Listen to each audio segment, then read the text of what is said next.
Chapter 1. The Gate That Whistled in the Fog.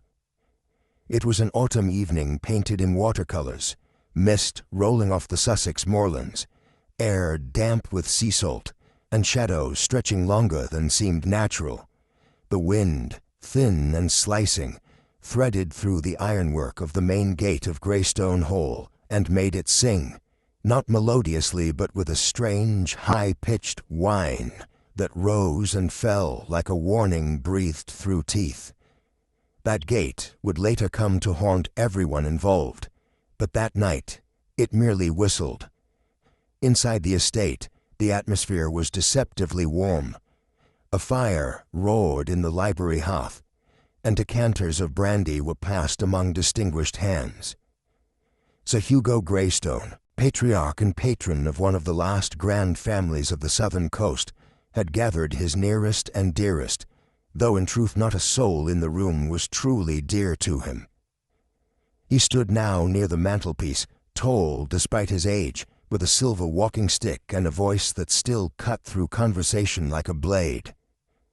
"A toast," he declared, raising a crystal glass, "to memory, and to all it hides." The room hesitated. Among the gathered were Miss Arabella Greystone, his widowed sister, sharp-eyed and too quiet; Elias Greystone, Sir Hugo's adopted son, his face calm but his hands always restless; Miss Judith Roper, the estate's secretary for 15 years, observant and underestimated; Colonel Archer, Sir Hugo's war companion and current tenant of the North Lodge; Vera Lang, the nurse, efficient, pale, seemingly invisible; and Mr. Leonard Marsh, the local solicitor, who had the weary look of a man who kept other people's secrets for a living. They raised their glasses, one by one, as if lifting weights. Only Arabella did not drink. She merely watched her brother, her mouth set in a line that had known silence too long. It was meant to be a quiet gathering, a family matter according to the formal invitation. There was talk of a will, of an inheritance finally being clarified. Sir Hugo had always been evasive about such things, dangling possibilities like a fisherman teasing the water. But this evening he had hinted that he would settle the matter once and for all. "Tomorrow," he had said, "I'll see each of you in turn, one by one." That night the household settled uneasily. At precisely 1:17 a.m. the whistle came again, sharp, shrill, piercing. The gate creaked on its rusted hinges, swung open with the wind, then slammed shut. And minutes later, Vera, the nurse, making her routine check on Sir Hugo, found the old man slumped at his desk in the library. His brandy glass tipped, his eyes wide and vacant, as though death had caught him mid-thought. The only sound in the room was the gentle whimpering of the Irish setter curled near the fireplace. On the desk before Sir Hugo was a single piece of paper with 2 words, handwritten in bold, angular script: "Forgive nothing."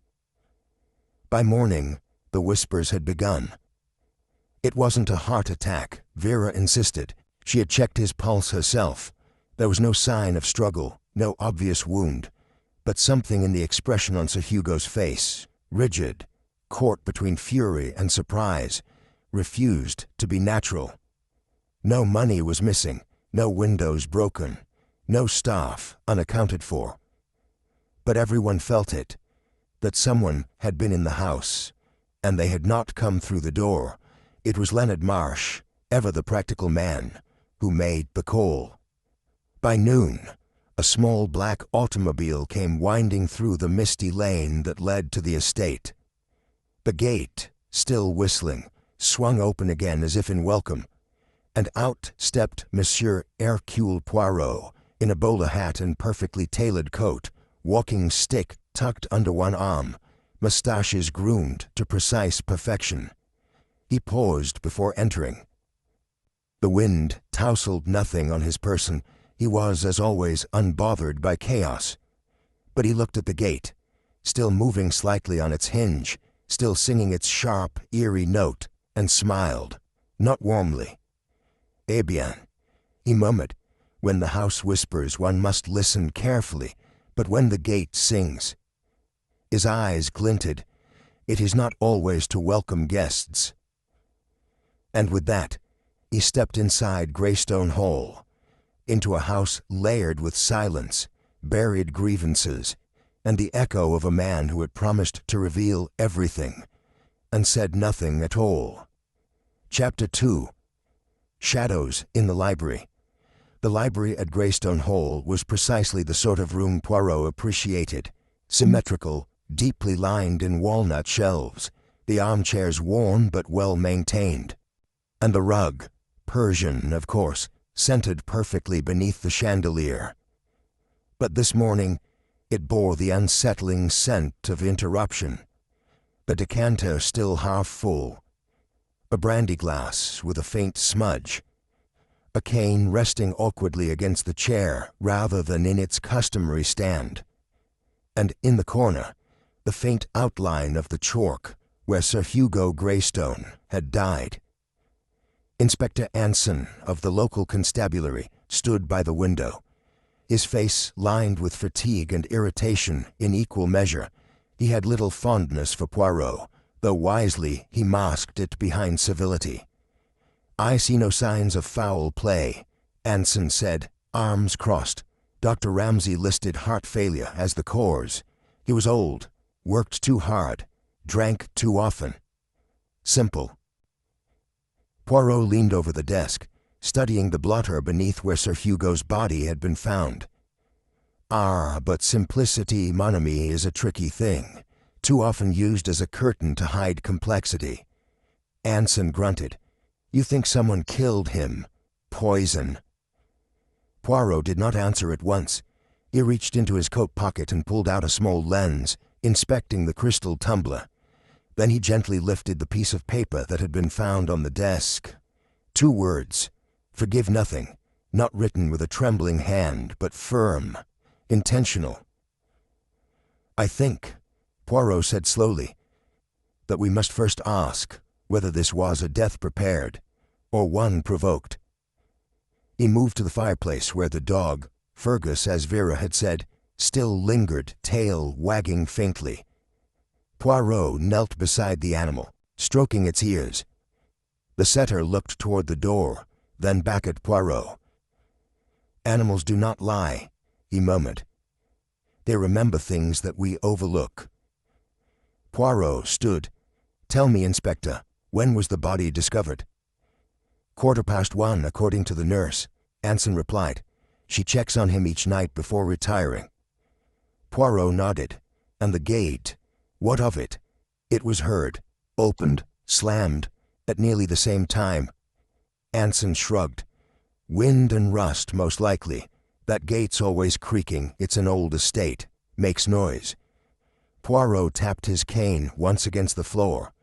"Ah, but timing, Inspector, is everything, especially when noise occurs at the exact moment a man dies unexpectedly." He turned toward the tall window. Outside, the mist still clung to the hedgerows like memory. "I will speak to the family now," Poirot said, "one by one. In this room." Anson arched a brow. "You're running your own inquiry, then?" Poirot smiled gently. "But of course, you have the facts. I have the psychology." The first to be summoned was Miss Judith Roper, the secretary.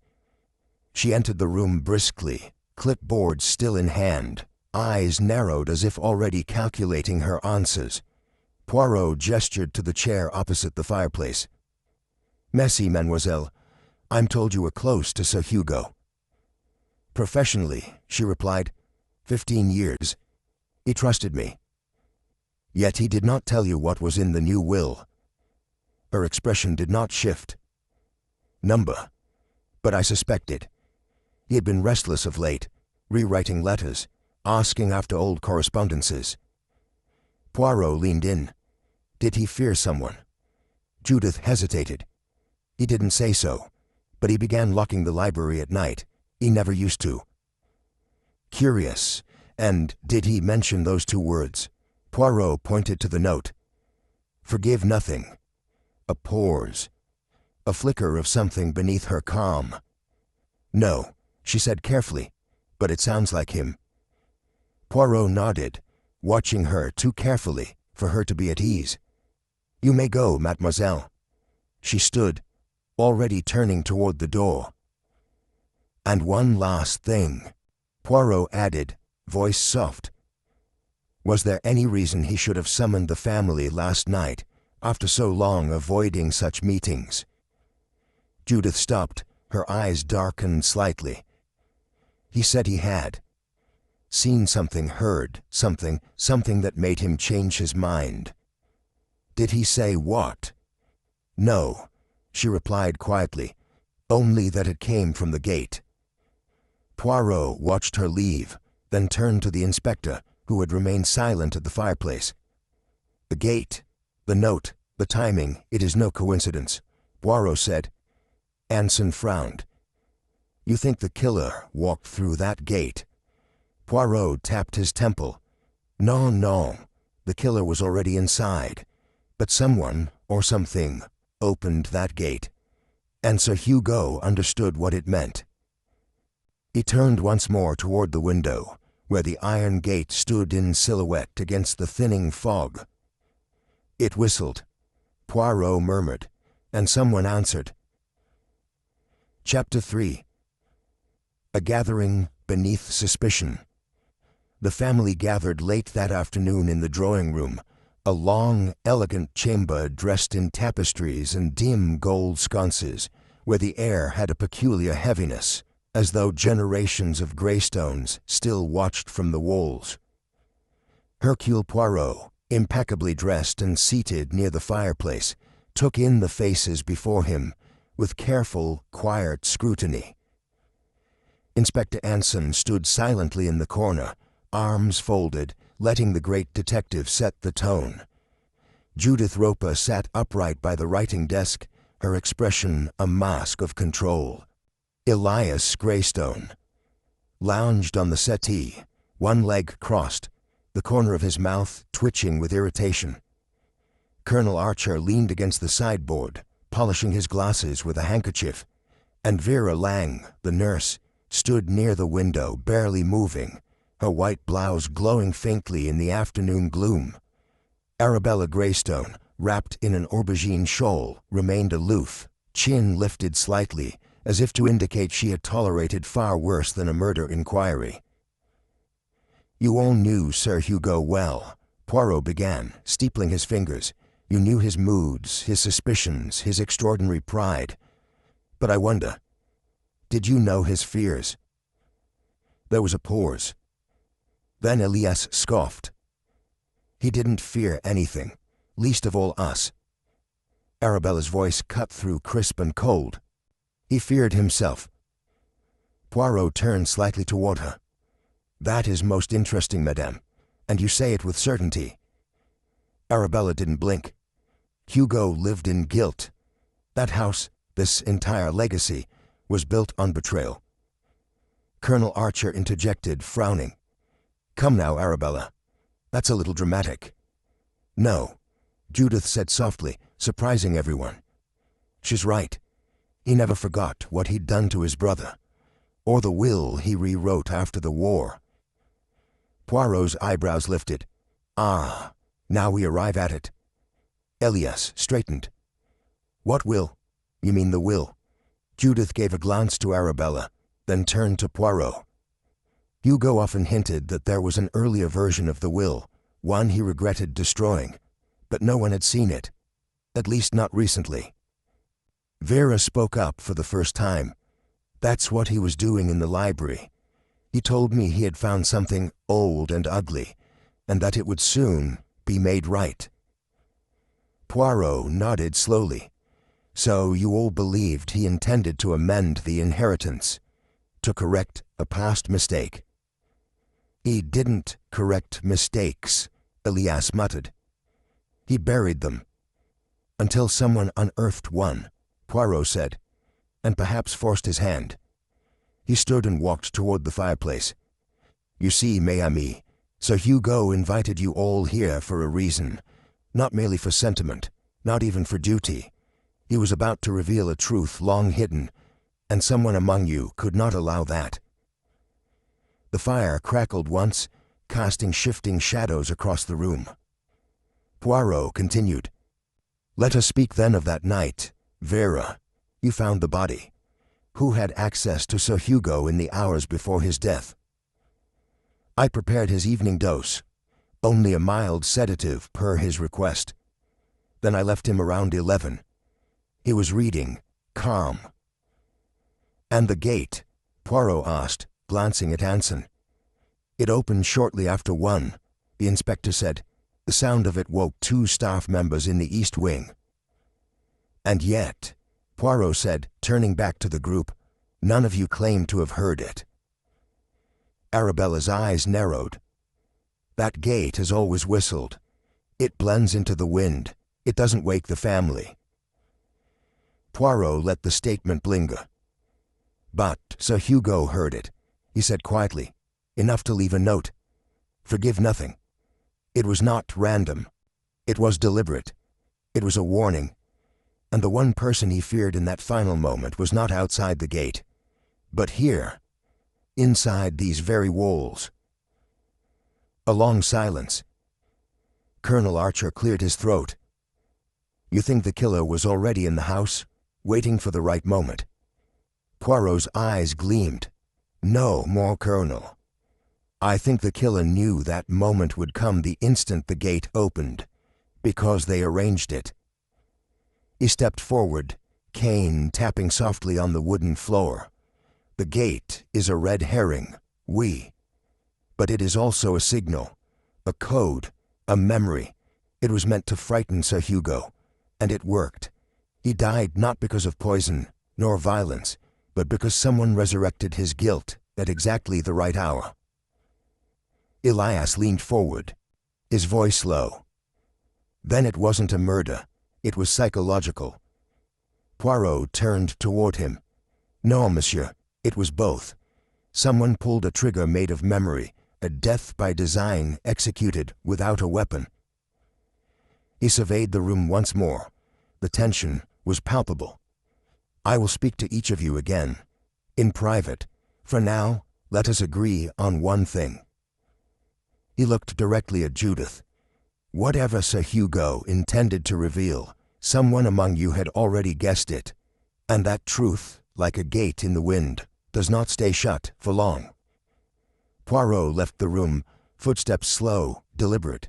Behind him, silence fell, thick, uneasy, waiting. Chapter 4. Echoes. Behind the door. The west corridor of Greystone Hall had a hush about it that seemed older than dust. The velvet drapes, drawn against the cold, muffled all outside light, and the ticking of the grandfather clock outside the library marked time like a judge counting down to judgment. Poirot moved alone through the hall, fingers gliding briefly over the back of a carved chair, eyes alert. To detail. The wood beneath his fingertips bore a faint groove, barely noticeable. A nervous tick, perhaps, from someone who had waited too long. He paused, then entered the study where Sir Hugo had died. Inspector Anson followed shortly after, his presence more grudging than helpful.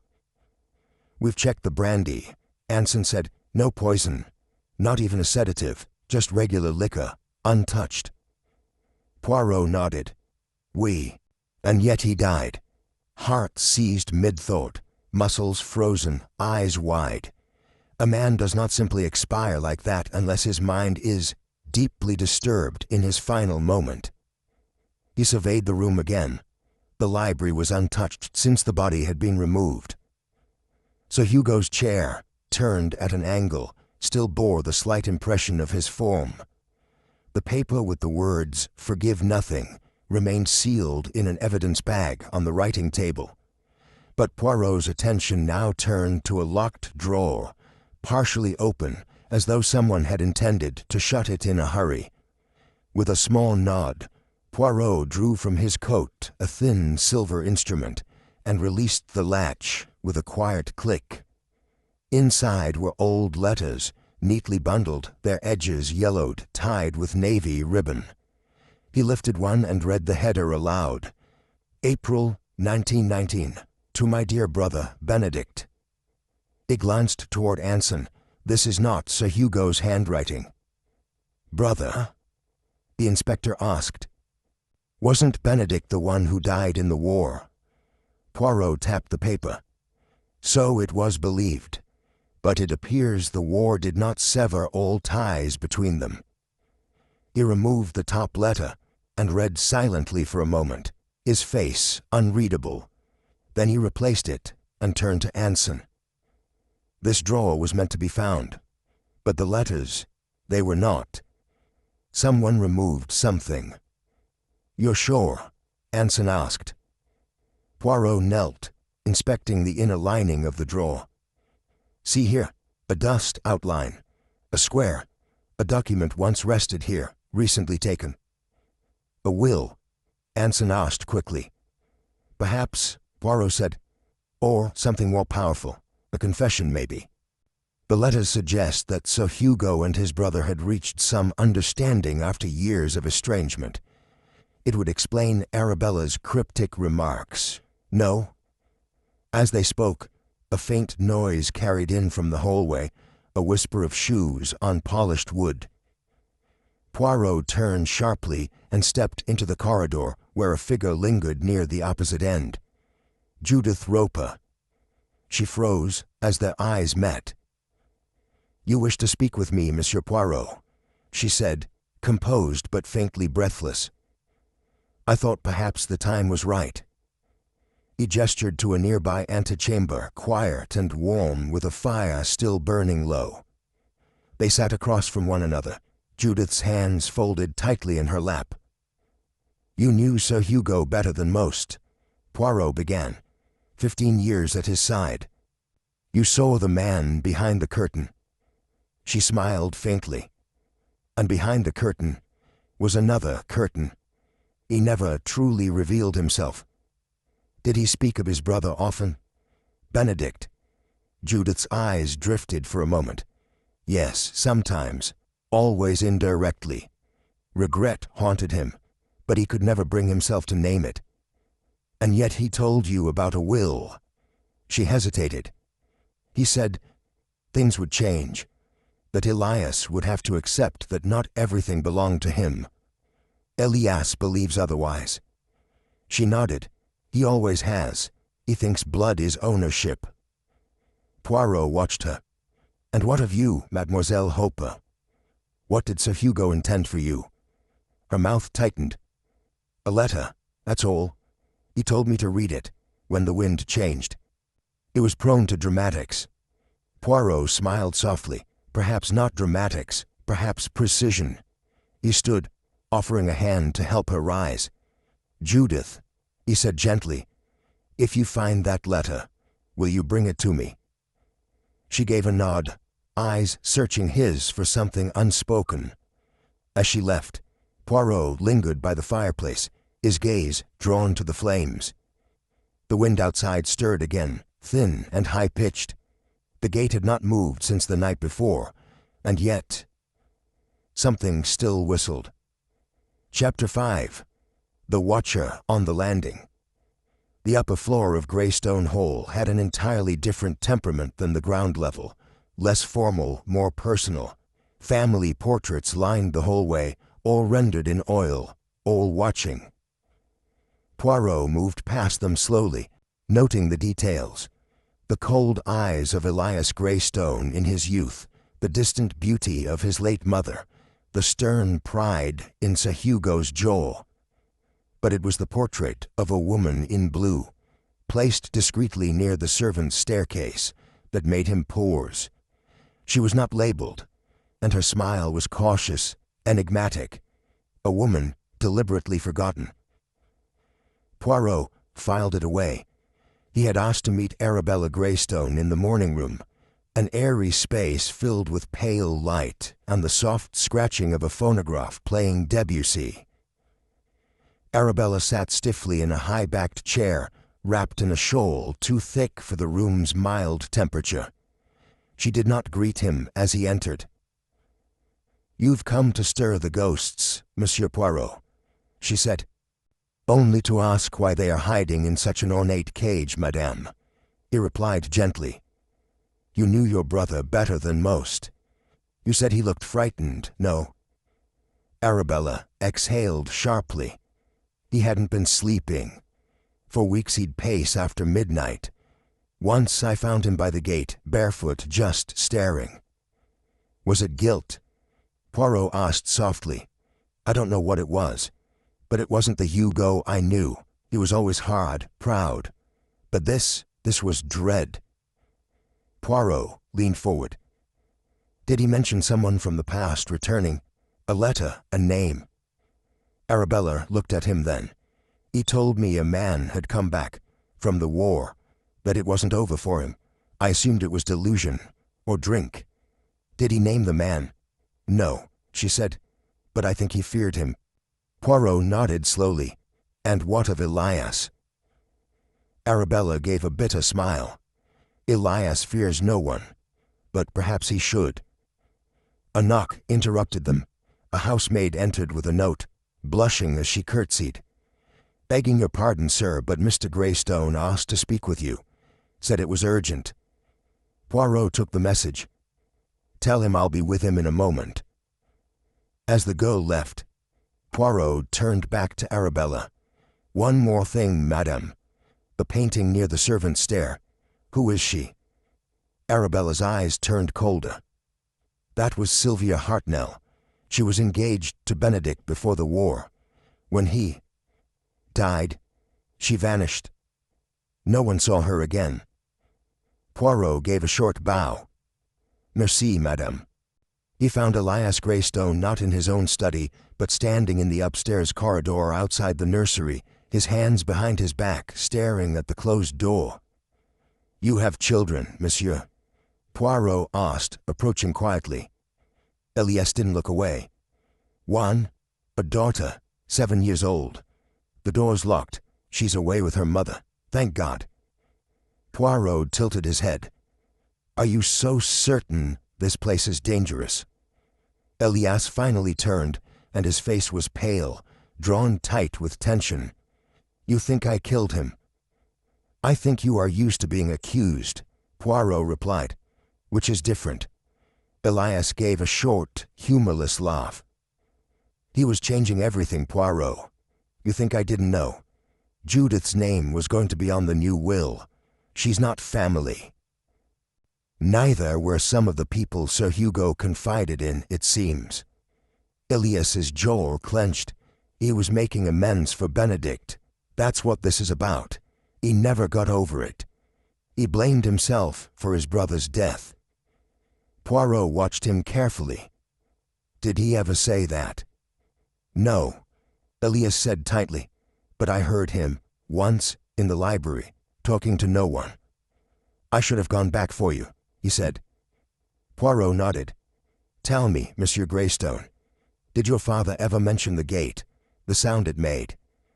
Elias flinched. "What are you suggesting?" Poirot didn't blink. That he may have recognized a sound he hadn't heard in years. Elias turned without answering and walked away, his footsteps echoing in the hall. Poirot remained still. Benedict Greystone had died in 1917. But someone, perhaps someone who had once whistled at that gate, was still playing the game. And the dead, Poirot knew, had an unfortunate habit of being excellent blackmailers. Chapter 6.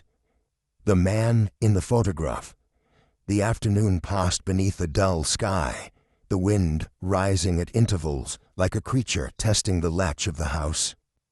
Poirot had stationed himself in the drawing-room once more, the fire crackling quietly beside him as he arranged a series of objects on the small side table. A pair of brass cufflinks, the torn corner of a paper seal, and a faded photograph. It was not theatrical, this display, but purposeful.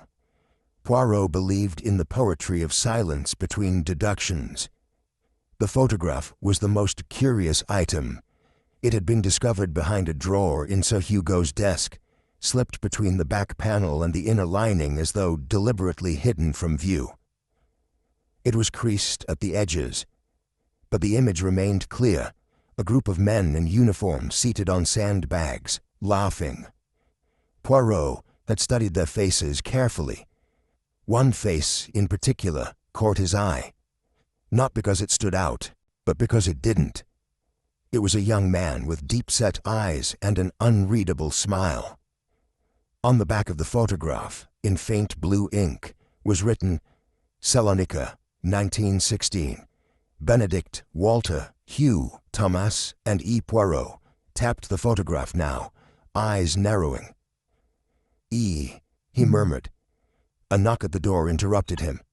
Judith Roper entered without waiting to be invited. You sent for me.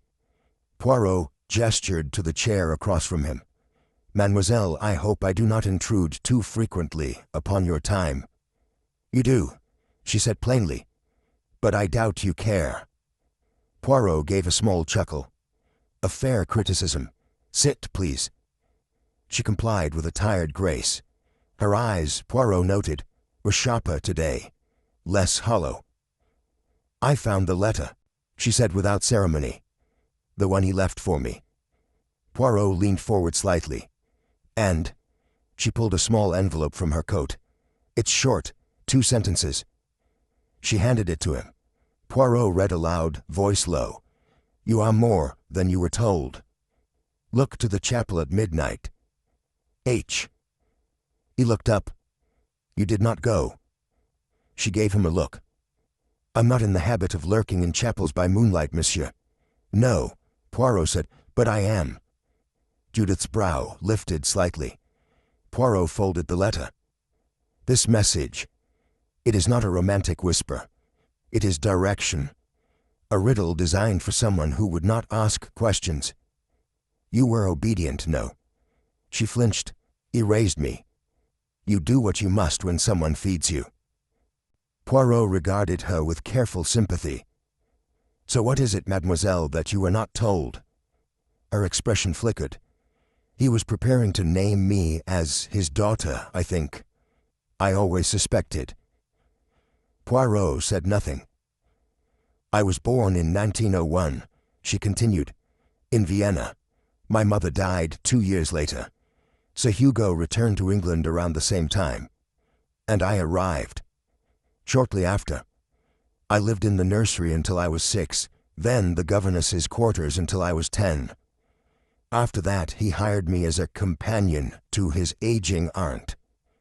A companion with no surname of her own. Roper was taken from a servant's ledger, she said. No one ever asked. Or if they did, they knew better. Poirot considered this. And Arabella. She knew, Judith said, but she resented me less than Elias. I was no threat to her bloodline. Poirot stood and moved to the window.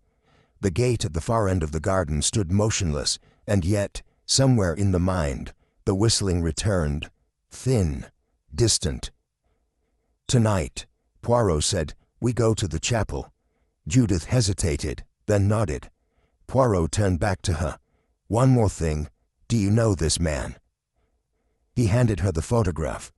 She examined it with a slow intake of breath. That's Benedict, she said, pointing. And that, Elias, but the others.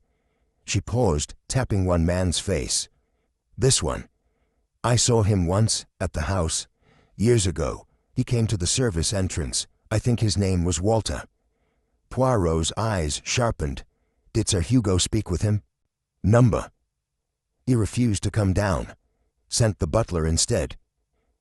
Poirot took the photograph back, expression unreadable. Merci, mademoiselle. Judith rose and moved toward the door. Before leaving, she turned. Poirot, if you find what he meant in the chapel, don't keep it from me. He gave a small nod. On my honor. She left, and Poirot returned to the photograph. 5 men, 1 grave, and one who had come back from silence, not to be forgiven, only to be remembered. Chapter 7. The chapel at midnight. Midnight at Greystone Hall was not silent. It breathed in subtle movements, the creak of timber, the hush of curtains, the faint tick of a grandfather clock echoing down the marble corridor. Outside, the wind had stilled for once, as if the estate itself held its breath. Hercule Poirot, wrapped in his great coat and scarf, moved with quiet purpose through the west wing, lantern in hand. Judith Roper walked beside him, pale and sharp-eyed, the letter from Sir Hugo tucked inside her coat like a talisman. The chapel stood apart from the house, across a gravel path flanked by winter-thinned hedges. It had not been used for worship in decades, but the family maintained it out of formality and guilt. Stone angels guarded its entrance, their faces eroded to hollow ovals. Judith glanced at them as she passed, her mouth set. Poirot pushed the wooden door open. It moaned on its hinges, a low, almost human sound. Inside, the air was dry and heavy with dust. The stained glass windows let in no moonlight. Their colors were choked by age and grime. Only Poirot's lantern gave life to the room. Judith paused at the edge of the pews. "I haven't been in here since I was a child," she said softly. Poirot's eyes scanned the space. And yet, it was here that Sir Hugo chose to leave his final message. Curious, no? The altar was bare except for a velvet cloth. A single wrought iron candlestick leaned drunkenly at one corner. On the wall behind, a tapestry hung, faded blue, threaded with gold. Poirot approached it, running a gloved hand down the fabric. "There is something behind this," he murmured. Judith joined him as he gently pulled the tapestry aside. A niche in the stonework was revealed, shallow but deliberate. Inside was a wooden box, no larger than a hat box bound in leather with a clasp. He opened it slowly. Inside lay 3 objects: a child's silver rattle, tarnished but intact, a folded sheet of parchment covered in looping script, and a pendant in the shape of a dove, marked with initials. E.B. Judith inhaled sharply. "That was my mother's," she said. "I remember it from a portrait that used to hang in his study, until he had it taken down." Poirot handed her the pendant. "E.B. Elizabeth Baumgarten." Judith nodded. "Yes, she was Austrian. A singer, I think." Poirot unfolded the parchment. It was a letter, not to Judith, but to Elias Langford. "You will hate me, I suspect, but I would not have her raised with shame in her bones. If you must curse someone, curse me for being too cowardly to bring her into the light. Judith is my daughter, your half-sister. Do not punish her for my silence." It was unsigned, but unmistakable. Judith sat down heavily in one of the pews, holding the pendant to her chest. "I knew Elias would never forgive me," she whispered, "but he tried to give me something." Poirot closed the box and stood in thoughtful silence. "He gave you more than you realize," he said. "He gave you reason." Judith looked up. "What do you mean?" "He knew this house would devour itself with secrets, and in doing so, he made you impossible to ignore." A sound behind them interrupted the moment, the soft shuffle of footsteps in the vestibule. Poirot turned swiftly. A figure stepped into the chapel, silhouetted by the moonlight now seeping through the clouds. It was Arabella Langford. Her expression was unreadable. "You shouldn't be here," she said. Poirot raised the lantern. "And yet, you followed us." Arabella stepped forward, her gown whispering against the stone floor. "I came to see if it was true, what he left for her." Judith stood slowly, her jaw tightening. "You knew, didn't you? All these years?" Arabella's eyes flicked to the box, the pendant, the parchment. "I suspected, but Hugo made it clear it was not to be discussed. He believed his silence protected her." "It protected you," Judith said, from having to share anything. Arabella did not flinch. This house was never built for two daughters. Poirot stepped between them. "Ladies, we are not here for war." He turned to Arabella. "You said something peculiar the day we arrived, that Sir Hugo had become soft in the final years. That grief made him strange." Arabella looked at him with sudden wariness. "You were not speaking of mourning his wife," Poirot continued. "You were speaking of his guilt, and of the fear that Judith, his hidden child, would bring that guilt to light." Arabella said nothing. Poirot tilted his head. "So tell me, madame, where were you at the time of Sir Hugo's death?" Her eyes sharpened. "Are you accusing me?" "No," Poirot said. "I am merely observing that grief too has a sound, and that night, when the wind carried a whistling through the gate, it did not come from the weather." Arabella's mouth trembled, just a fraction. "I went to his study," she admitted, "but he was already dead." Judith narrowed her gaze. "Why go at all?" Arabella hesitated. "Because he sent for me." Poirot's brow furrowed. "Interesting. Judith received a note. You claim you did as well." He reached into his pocket and withdrew a third piece of paper, folded. Poirot had found it earlier that day, wedged between the pages of Sir Hugo's ledger. He handed it to Arabella. "Come at midnight. Bring nothing. Leave with what you can carry." Arabella's face paled. Judith leaned forward. "He planned it. This drama, this puzzle." Poirot nodded. "We, but not as a game, as a confession, a reckoning." The candle guttered suddenly. Wind slipped through the cracks in the stone. Poirot turned to the box once more, resting a hand atop it. "This was not the end, mademoiselle. It was the beginning." Judith looked at him, her voice barely a whisper. "Then let it begin." Chapter 8. The Letter from Elias. The following morning dawned gray and low, with fog rolling in from the moors and settling over Greystone Hall like a slow closing fist. The household moved under a veil of quiet tension, each resident caught in a web of private thought, some nursing disbelief, others denial, and still others grasping for fragments of control.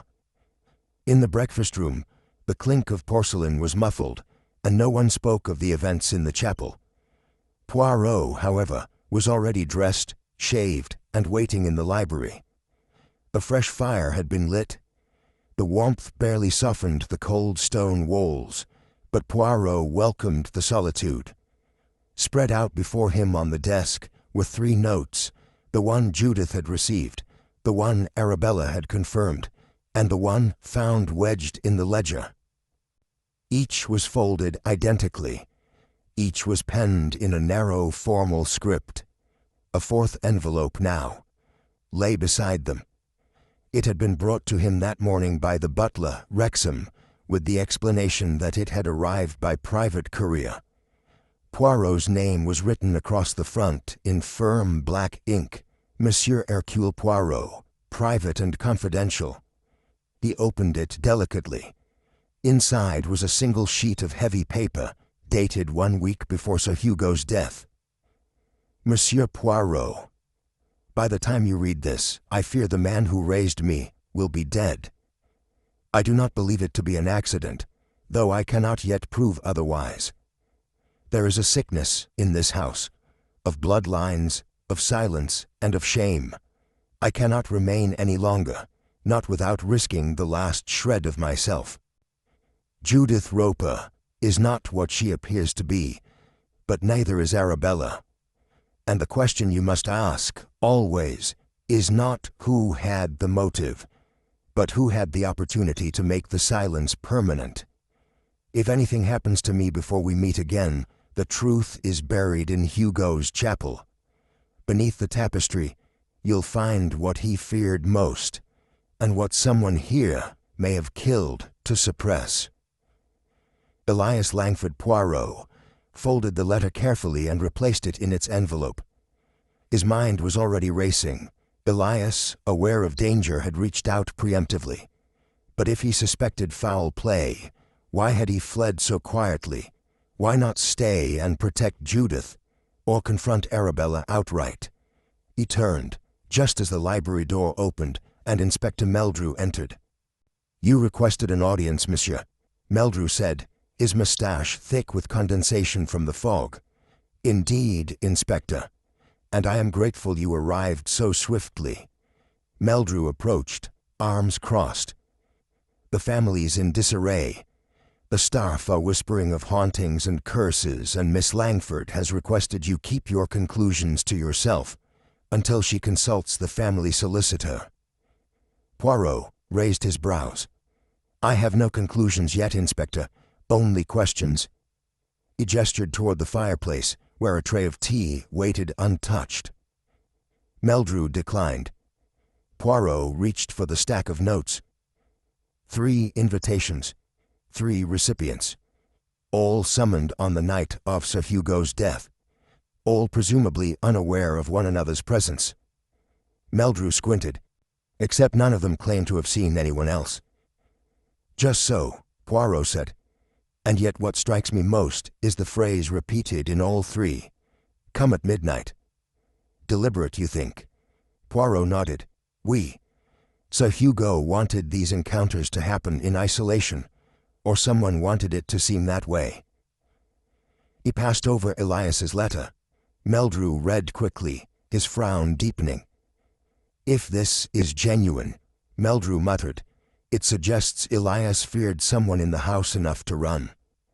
"And yet," Poirot said, "he did not run far.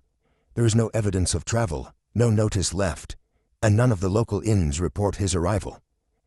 Could be lying low, could be dead." Poirot's face remained unreadable. "Or perhaps he never left at all." Meldrew straightened. "You think he's still in the house?" "I think it would be difficult for any man to vanish from these grounds without someone noticing. And if Elias was determined to unearth the truth about Judith, Arabella, or the family fortune, perhaps he found something." Meldrew narrowed his eyes. "Something someone else didn't want him to find." Poirot stood. "Precisely." They were interrupted by Wrexham, who hovered in the doorway. "Pardon me, monsieur," he said in a whisper. "Miss Judith requests your presence in the Rose Gallery." Poirot's eyes brightened. "Ah, then we must not keep her waiting." He turned back to Meldrew. "Inspector, secure the library. No one touches these documents, not even the Langfords." Meldrew gave a stiff nod. Poirot followed Wrexham through the damp corridors. The fog clung even indoors, seeping in through poorly sealed windows. They passed portraits of former Langfords, each with the same patrician jaw and watchful eyes. The Rose Gallery was an oddity in the house, narrow and window-lined, filled with faded murals of garden scenes. Judith stood at the far end, hands behind her back. She did not turn when Poirot entered. "I couldn't sleep," she said. "I kept thinking about that letter, about what he meant. You are impossible to ignore." Poirot approached slowly. "You feel burdened by his secrecy." "I feel like I've been set up to detonate this family," she said, voice quiet but fierce. "He knew it. Arabella knew it. And Elias. Elias may have died for it." Poirot studied her. "You do not trust Arabella." "I don't know what I trust anymore," Judith admitted. "But last night, after we left the chapel, I searched my father's desk." She turned and pulled out a small iron key. It was hidden in a false drawer. "I think it opened something in the cellar. There's a cabinet. He always kept it locked." Poirot's eyes gleamed. "You are brave, mademoiselle, and practical. Both qualities I admire." Judith offered a bitter smile. "Let's hope they're enough." Poirot took the key and nodded. Then it is time, I think, to descend into the past. And with that, they turned toward the cellar staircase, where dust and memory waited in silence. Chapter 9. The Cabinet Beneath the Stone. The cellar was colder than expected, the kind of cold that crept up through the floorboards and settled in the spine. Poirot descended slowly, his polished shoes tapping against each stone step with fastidious care. Judith followed close behind, a lantern in her hand casting long, shifting shadows on the walls. The passage narrowed as they approached the far end, where an arched alcove gave way to a smaller chamber hidden behind a heavy velvet curtain, moth-eaten and stiff. Judith pulled the curtain aside, revealing the object they had come for, a large mahogany cabinet set into a recess in the wall. Its frame was ornate, adorned with gilt detailing, and the Langford crest carved into the top panel, a lion with its tail split in two. Poirot knelt to examine the lock. It is as you described, not just a drawer key, but one made for a specific tumbler. Judith extended the iron key she had found. Poirot inserted it gently. With a click that echoed in the chamber like a whispered confession, the cabinet opened. Inside were stacks of aged folders bound with twine. Most were unremarkable: land deeds, estate expenses, correspondence. But on the lower shelf lay something more curious, a slim black notebook with initials too faded to read, and beside it a folded handkerchief stained with rust-colored blotchers. Poirot picked it up delicately. "Blood?" Judith asked. "Dried long ago," Poirot said. "But from whom? And when?" He opened the notebook. The entries were written in a tight, angular script, not unlike the handwriting on the mysterious letters. Poirot skimmed the first few pages. March 3rd. Judith received another anonymous parcel. Arabella claims ignorance. Wrexham suspects nothing. Hugo grows restless. March 12th. Hugo confronted Elias in the chapel. Their argument lasted 15 minutes. Hugo emerged shaken. March 22nd. I overheard Arabella and Elias speaking in the Rose Gallery. She mentioned the Roper Compromise. Elias called it blackmail. Poirot looked up, expression unreadable. This is no ordinary journal. It reads more like a record of secrets, perhaps compiled by Sir Hugo himself. He turned another page. April 7th. Judith asked about her mother again. Arabella deflected. Elias watches them both too closely now. I fear what he might do. Judith drew a sharp breath. He was spying on us. Or protecting you, Poirot murmured. Sir Hugo was a man burdened by guilt. Guilt makes archivists of us all. He turned to the back of the journal, where several pages had been ripped out. Curious, why destroy only the final entries? What was written here that someone wished erased? As he stood, the lantern's glow fell across something wedged into the cabinet's base. A small envelope, yellowing with age and sealed with a wax imprint of the Langford crest. Poirot held it up. It was meant to remain hidden. He opened it slowly. Inside was a photograph, black and white, grainy, but unmistakably of a woman. Her features resembled Judith's, though softer, more fragile, with a pendant at her throat bearing the letter R. Judith whispered, "That's my mother. I've only seen one photograph before. Arabella destroyed it when I was 10. Poirot handed her the image, then unfolded the note that had been beneath it. To whomever finds this, the truth about Rebecca cannot remain buried. She was more than the family's shame. She was the first wound, the one we never let heal. If I fall before I can speak it aloud, tell Judith everything. She must know before Arabella twists her mind into silence." H. Poirot stared at the final line, the simple signature. Just H. Sir Hugo feared Arabella deeply. This confirms it. Judith's hands trembled around the photograph. All these years, she told me Rebecca died in childbirth. She said she was weak, unstable, that I inherited her temperament. Poirot placed a gentle hand on her shoulder. Mademoiselle, what you have inherited is the strength to face truth. That is no small thing. Footsteps echoed suddenly above them, hurried, uneven. Poirot held up a finger. Stay still. A moment later the cellar door creaked open, and a voice called out, tense and low. Monsieur Poirot, are you down there? It was Inspector Meldrew. Poirot exhaled and moved toward the stairs. Yes, Inspector. What is it? Meldrew descended with a grim expression. Arabella's vanished. Wrexham said she went out before dawn, claiming she needed air. She hasn't returned. The car is still on the grounds. Judith's voice was sharp. She's running. Perhaps, Meldrew said, or perhaps she's hiding something else. Poirot's eyes glittered in the half-light. Then we must find her, yes, but not with torches and dogs. She will return when the moment is right, and we must be ready when she does. Meldrew frowned. You believe she's still on the estate? Oh, I am certain of it. Like all predators, Madame Arabella knows her territory. She will not abandon it until she has played her final move. Poirot turned back to Judith.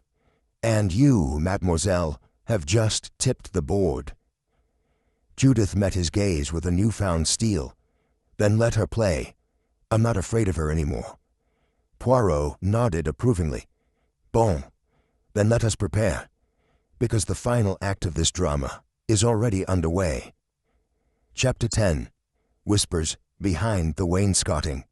The morning brought with it a fog that clung low over the moor and rolled lazily across the Langford estate like a beast too tired to pounce.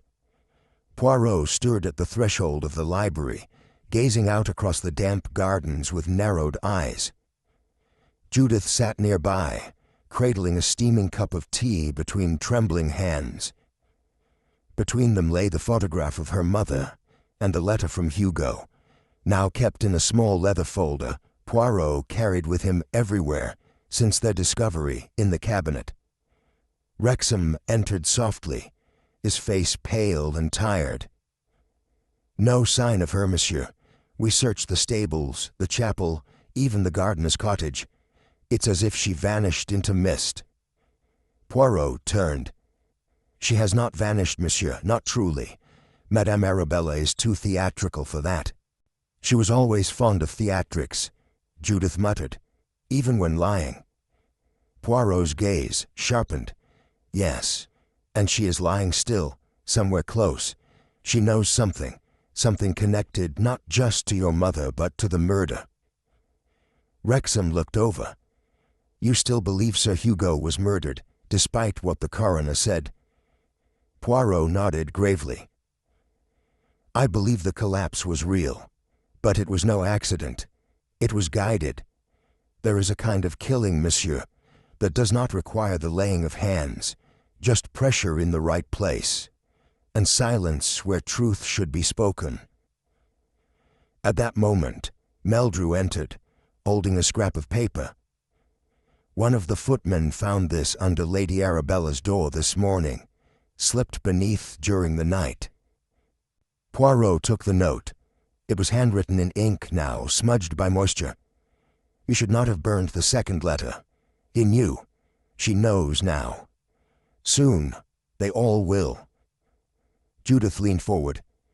What second letter? Poirot looked to her. That is what we must discover. Come, mademoiselle. I wish to inspect your mother's belongings again. They returned to Judith's wing of the house. Her room was orderly, save for a lacquered jewelry box on the dresser that hadn't been touched in years. It had belonged to Rebecca.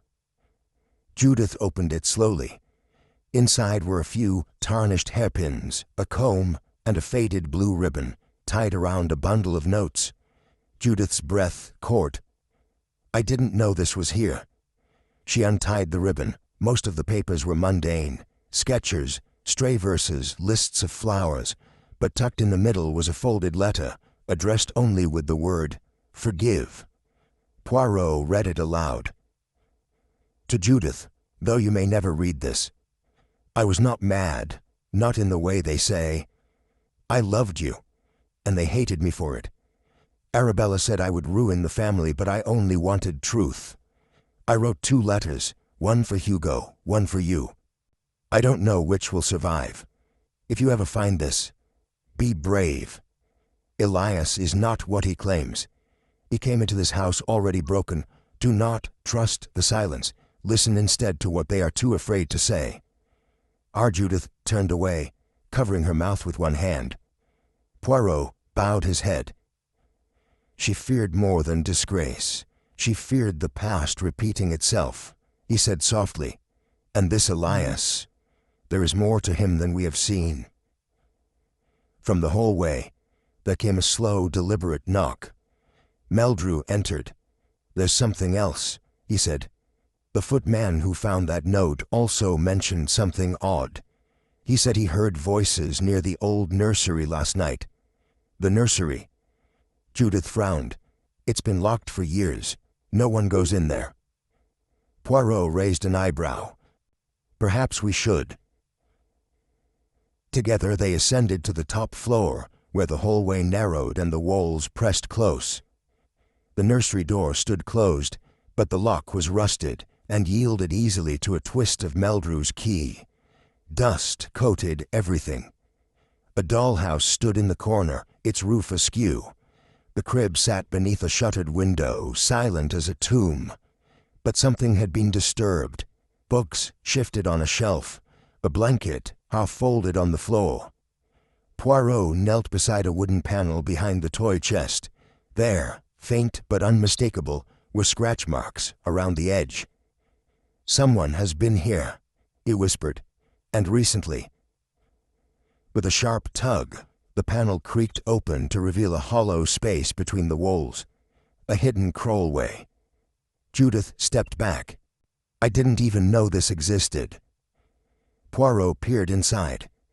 "It's narrow but possible, for someone slim, someone hiding." At the far end of the crawlway, something glinted.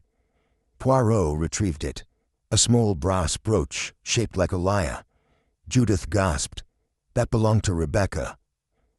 "I remember. Arabella always said she buried it with her." Poirot examined it. Then she lied. And the brooch was kept here, in this secret path. "Mademoiselle, I believe someone has used these walls to move through the house unnoticed." Wrexham murmured, "You mean, someone could have been watching, listening all along?" Poirot's expression darkened. "Yes, this house is not merely haunted by grief, but by presence, a living one." Judith stared into the crawlway. And Arabella, could she be hiding in there now? Poirot folded his arms. "If she is, she will not remain hidden long. The truth draws near, and Madame Arabella will not resist its spotlight." He stepped back, closing the panel gently. "Let us return to the study. There is something I must explain." As they descended the stairs again, Judith whispered, "What are you thinking?" Poirot looked ahead, his voice low but certain. "I am thinking, mademoiselle, that the murder of Sir Hugo Langford did not begin with his death. It began long before, on the day someone taught this house to whisper behind the walls." Chapter 11. The Echo of a Locked Room. The wind picked up that afternoon, howling through the chimneys like the ghosts of secrets unwilling to rest. Poirot, seated once again in the drawing-room, stared intently at the brass brooch he had retrieved from the nursery crawl-space.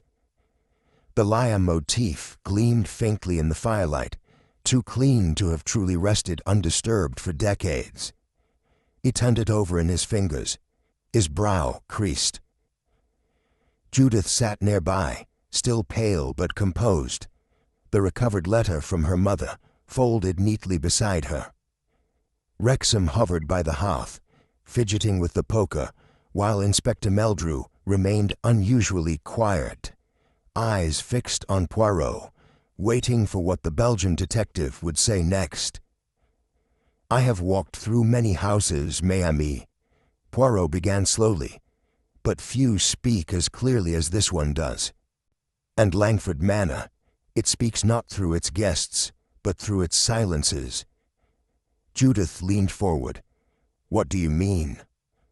"I mean," Poirot said, rising to his feet, "that this house has been arranged like a theatre set. The rooms, the keys, the old corridors, all deliberately preserved to maintain the illusion of something long buried. But someone has been using that illusion to their advantage." He turned toward Meldrew. "I need access to the ledger of keys." "The housekeeper keeps it in her office," Meldrew replied. "I'll fetch it." "No need," Wrexham interjected. "I have a duplicate of the old ledger. I made a copy years ago for the insurance papers." Moments later the book was produced and laid open on the table. Poirot traced a line with his finger. "Here. The nursery was locked in 1908, shortly after Lady Rebecca's breakdown. The key was sealed in the family vault, also the record claims. And yet, someone has entered that room." Judith nodded slowly. "Do you think Arabella had another key?" Poirot didn't answer immediately. He flipped a few pages forward. "More curious still is this. The study door where Sir Hugo was found was listed as secured internally. Meldrew, do you recall if it was locked from the inside?" Meldrew blinked. "Yes, the constables had to break it open. There was no sign of forced entry, no shattered lock. Everyone thought he collapsed while working and simply locked the door for privacy." "Indeed," Poirot murmured, "but that alone is a puzzle. A locked room, no sign of a weapon, and a man found dead after allegedly suffering from poor health. And yet, he had no prior history of fainting, no evidence of a terminal condition, and, most tellingly, his body was found slumped in a chair too far from his desk for it to be an accident." Judith's voice was soft. "You think someone killed him in a locked room?" Poirot smiled faintly. "That, mademoiselle, is precisely the artful stroke of this murder. The locked room was meant to suggest suicide or natural death. But there are ways to seal a door after one has left it." He looked toward Wrexham. "Does this house still use the sliding bolt system?" "Yes," Wrexham said, "but only in the older wings. The study was upgraded, new handle, no sliding bolt." Poirot's eyes narrowed. "Then that means it was locked by someone inside, or someone who knew how to simulate being inside." He turned back to the brooch and the crawlspace in his mind. "There is a small corridor, a forgotten channel between walls. Someone could have used it to exit the study after the deed, closing the latch with a tool or wire through the crack in the door. It would appear locked from within." Judith's voice trembled, but who could move through the crawlspace unnoticed? Poirot's reply was calm. Someone small, someone familiar with the house, someone who knew its breathing patterns. A footman knocked gently at the door. "Beg pardon, madam," he said. "There's been a fire." All turned at once. "A fire?" Judith asked. "Where?" "The back of the west wing, the old linen storage. It's out now, but something was deliberately set alight. Books, papers, mostly. They were stacked in a locked trunk, according to the gardener who found it." Poirot's eyes narrowed. Poirot's eyes narrowed. "We must see what remains." Outside, the rain had returned in a steady drizzle, hissing softly as it met the scorched earth behind the manor. The trunk had burst open from heat, revealing blackened pages still steaming. Among them, Poirot gently lifted a partially burned envelope. The corner of it remained legible.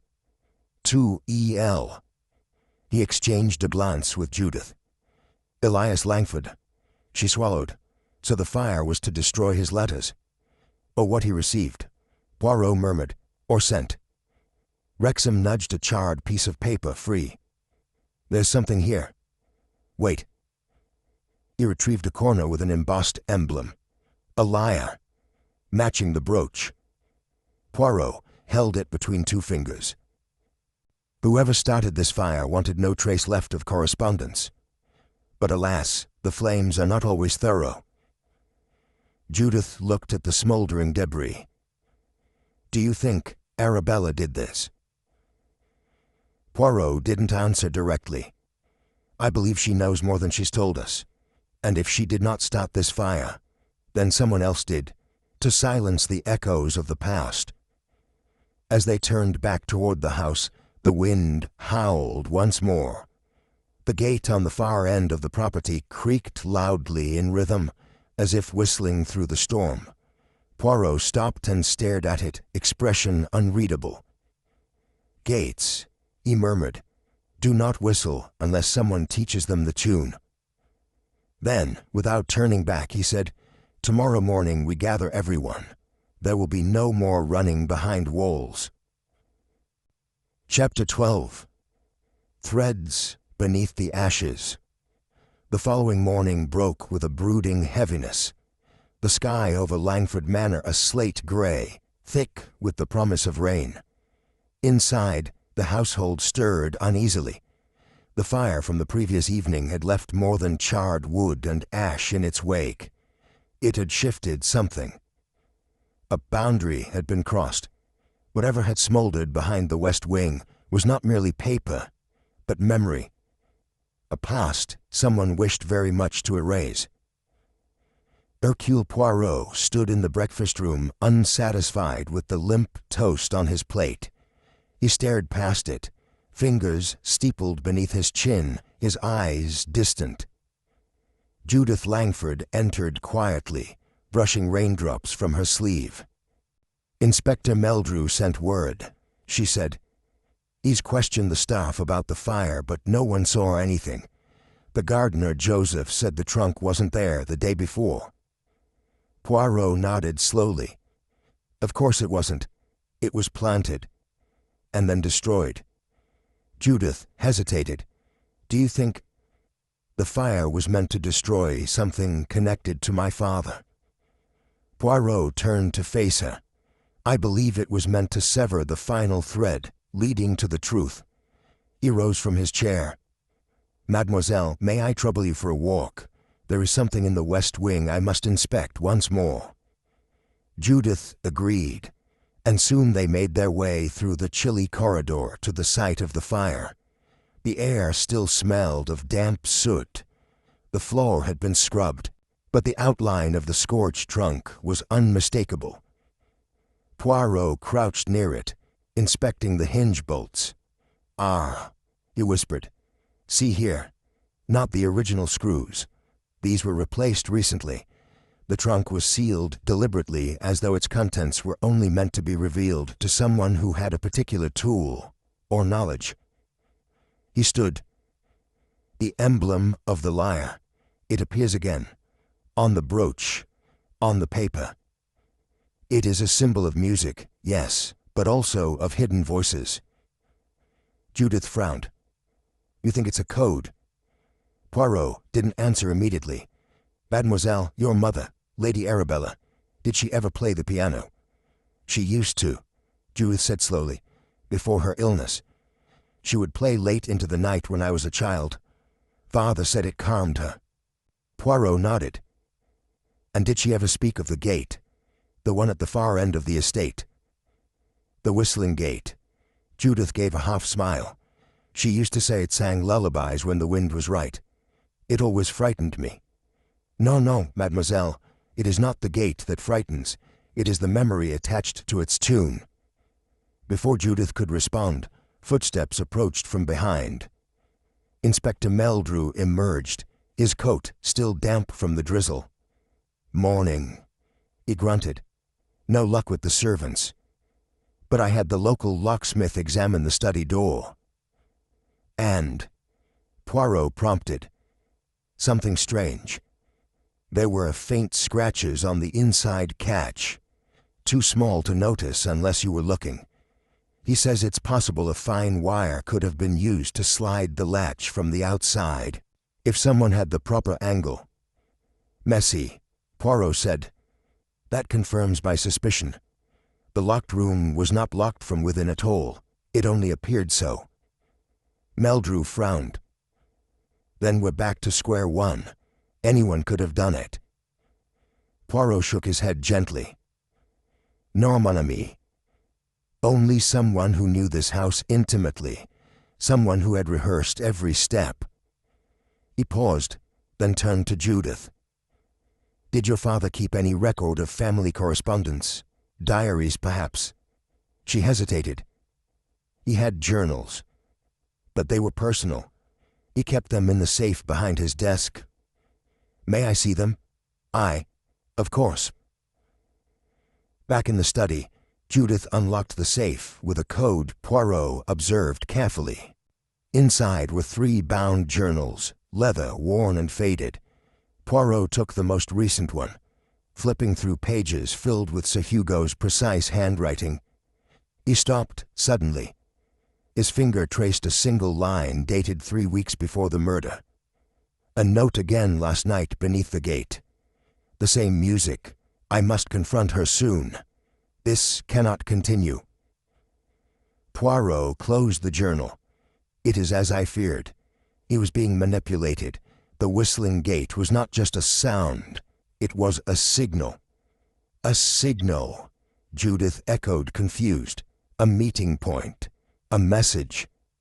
It would seem that your father was being summoned by someone who understood how deeply guilt can echo." Meldrew muttered, "Arabella." Poirot remained silent. Then, "It is time I spoke to Lady Arabella directly, and alone." Within the hour, Poirot was ushered into Arabella Langford's room, the windows drawn against the storm. She sat in her high-backed chair, her eyes clearer than they had appeared before. "You have questions, Monsieur Poirot," she said without turning. "Yes, madame. I believe your memory is sharper than you have let on." Arabella's smile was faint. "Sharper, or simply more selective?" He stepped closer. "Do you remember the music, the notes from the whistling gate?" Her fingers tensed in her lap. "I remember everything, monsieur. The lullabies, the letters, the mistakes." Poirot waited. "I did not kill Hugo," she said. "Quietly, but I knew someone would try. I saw the signs. The brooch missing, the gate creaking too sweetly." Poirot stepped forward. "Then who, madame? Who orchestrated this?" Arabella turned to him at last. Her voice was a whisper. "Not who you think. It was never about hate. It was always about love. Twisted, buried, unspoken love. And that is the most dangerous kind." Poirot's expression hardened. "Then we must act quickly, before love becomes death once more." Chapter 13. A silent melody at dusk. The wind had picked up by late afternoon, and with it came a low whistling that drifted across the Langford estate like a forgotten hymn. The sound moved through trees and stone alike, reaching the corners of the manor with a plaintive persistence, as though the very house was trying to speak. Poirot stood at the threshold of the gate, the one locals called the Whistling Gate. It was not an ornate structure, just a slatted iron barrier set between 2 decaying stone posts, its latch crooked from rust and years of disuse. But when the wind caught it, behind him Inspector Meldrew stood uncomfortably, collar up against the breeze. "I still don't understand how this gate fits into the murder," he muttered. "It's just a broken hinge in a forgotten field." Poirot shook his head gently. "Ah, mon ami, it is never just anything. This gate, it is symbolic. It is a message board, a lover's signal, a child's memory, depending on who hears it. But more than that, It is the sound of secrets passed in silence. He turned, tapping the latch with his walking stick. And now we know Sir Hugo was being summoned here. More than once. But by whom? Meldrew looked down the path beyond the gate. If Arabella didn't do it, who did? Poirot smiled slightly. She gave me what I needed, though perhaps she did not know it. She spoke of love, twisted love. Someone loved Hugo or feared losing his love, and acted out of desperation. He paused, eyes narrowing. Tell me, Inspector, where was Eleanor Reeve at the time of the fire? Meldrew raised a brow. She claims she was asleep. Her maid said she didn't see her until morning, but there's no way to prove that. Poirot nodded slowly. And has anyone checked her belongings for signs of ash, soot, perhaps scorched fabric? No, Meldrew admitted. We didn't suspect her of anything beyond her coldness. Then I suggest you do so, discreetly. As Meldrew trudged off, Poirot lingered by the gate, studying the lichen-covered posts. On the underside of the left one, something faint caught the fading light, scratched markings, barely perceptible. He crouched and examined it closer. Letters. H plus M. Poirot blinked. Mais non. H for Hugo, but M. He stood, brushing off his knees. M is not for Arabella, and it is certainly not for Eleanor. He returned to the manor in a swirl of thoughts, the name lingering in his mind like a phantom. Judith met him in the hall, her face pale with tension. Monsieur Poirot, she said urgently, you must come, quickly. She led him up the eastern staircase and down a rarely used corridor toward the music room. The door stood ajar, the sound of sobs echoing faintly from within. Inside, Marianne, the shy young maid, was collapsed at the base of the piano, face in her hands. The keys were still trembling from a lost chord. I didn't mean to, she gasped. I only wanted to remember her. Poirot approached gently. Remember who, mademoiselle? Marianne looked up, tears streaking her face. Miss Madeleine, Sir Hugo's daughter from before. From before, Lady Arabella. No one speaks of her, but I found the letters. Poirot's breath caught. Letters? Marianne nodded. Hidden in the drawer of the old writing desk, locked, but I found the key in the pot of dried lavender above it. Judith's eyes widened. I thought that desk had been sealed since my mother's illness. Poirot stepped forward. Where are these letters now, child? Marianne reached beneath the piano bench and pulled out a worn leather folder. Poirot opened it carefully. Inside were a dozen letters, each penned in the same sweeping hand, addressed to my dearest Madeleine. He read silently. I never meant to send her away, but Arabella insisted. She said a child, not of her blood, would fracture the family. I should have fought harder. I thought I would see her again. But the music, she sent me the music, the same chords, the same gait. I think she forgives me, but I do not forgive myself. Poirot's hands trembled slightly as he closed the folder. Judith, he said, his voice low, did you know about Madeleine? She shook her head. Number I never heard her name before today. Poirot turned to Marianne. Why did you play the melody? She taught it to me, a few years ago. Before she left. She? Who? Marianne hesitated. A woman. Tall, with dark hair like Judith's, but older. She used to come to the village, sit by the chapel and play music on the bench. She said she once lived here. Poirot felt the air shift. Do you remember her name? Marianne whispered. She said, call me M. Poirot stared at the child, then slowly looked toward the window where the wind still pressed softly against the glass. Madeleine had never truly vanished. She had returned. Silently, like the music she once played. She had watched, She had waited. She had sent her Melody through the gate. But had she killed? Or had someone else silenced Hugo before the reunion could take place? Poirot turned, eyes narrowing. It is nearly time, mes amis. One final truth waits to be uncovered.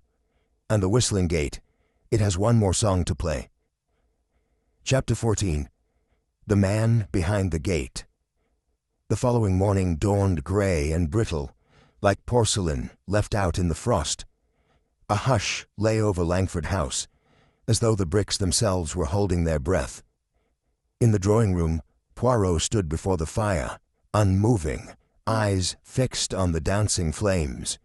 Judith sat near the window, fingers tracing invisible patterns on the glass, while Inspector Meldrew paced the rug, increasingly irritated by the silence. "We're running out of time, Poirot." Meldrew snapped. "You've got a dozen suspects, an arson, and now some ghost of a daughter playing phantom melodies, but no name, no arrest." Poirot lifted one hand. "Patience, Inspector. The melody is no ghost. It is a memory, and memories, they do not lie. They merely whisper, like the wind through that cursed gate." Judith turned from the window. "You think this Madeleine is still alive?" "I believe she was," Poirot said, "and perhaps still is. But I also believe someone here knew she had returned, and feared what her reappearance might mean." At that moment, Marianne entered the room hesitantly. "Monsieur Poirot, someone is waiting for you, at the gate." Poirot raised his brows. "At the whistling gate." She nodded, then added, "He won't give his name, but he says he has news about Sir Hugo." Without another word, Poirot took up his hat and coat and made for the path, Judith hurrying behind him. The air outside had turned sharper, as if warning them to tread lightly. When they arrived at the gate, a man stood leaning against the stone post. His coat was too large for his frame, his boots worn thin, and his hat pulled low over his brow.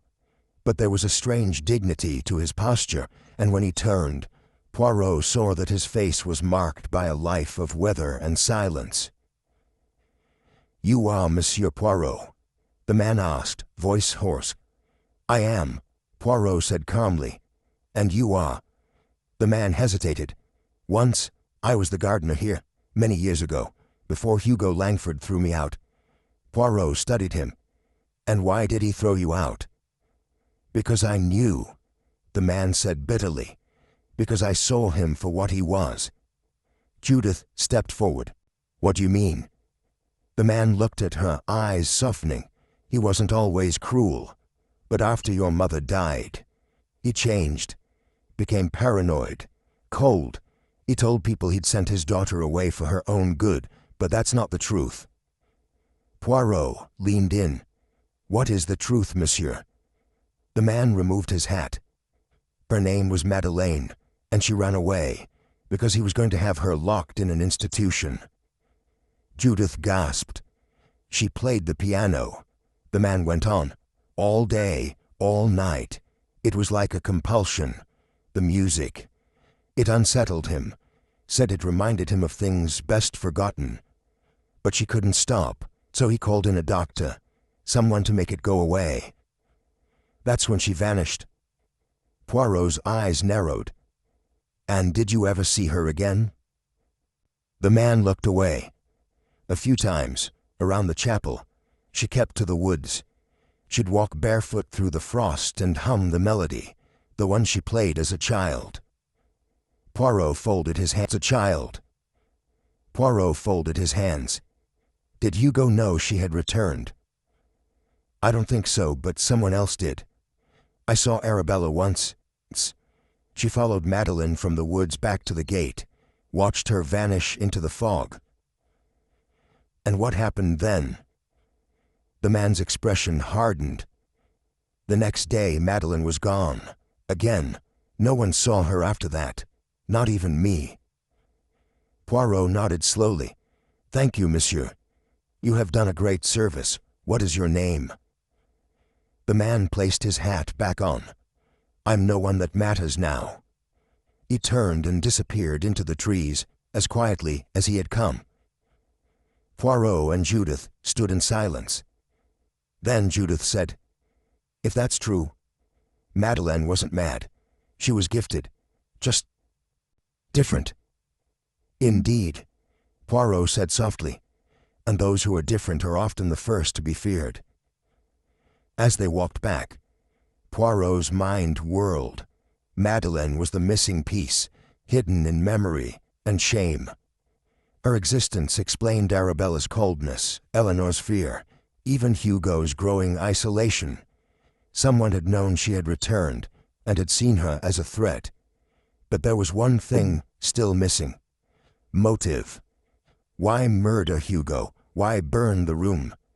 If Madeleine had returned in peace, who stood to lose the most? As they reached the manor steps, Poirot stopped cold. "I must see the writing desk," he said abruptly, "the one where the letters were hidden." Judith led him to the upstairs study. The room was still musty, curtains drawn. Poirot approached the desk and ran his fingers along its surface. The drawer lock had been picked crudely. He opened it and stared into the empty space for a long moment. Then he knelt. Inside the far back corner of the drawer, a torn fragment of paper had been left behind. Curled, nearly missed. Poirot lifted it with tweezers and read aloud, to be altered immediately. Madeleine Langford to be restored as sole heir, all others to be... Judith inhaled sharply. The will? Poirot's voice was calm but taut. Yes, a new will. Never signed, but dangerous enough. If someone knew Hugo intended to make it official, that someone might kill to prevent it. He folded the scrap carefully. "And now, Mademoiselle Judith, we begin the end."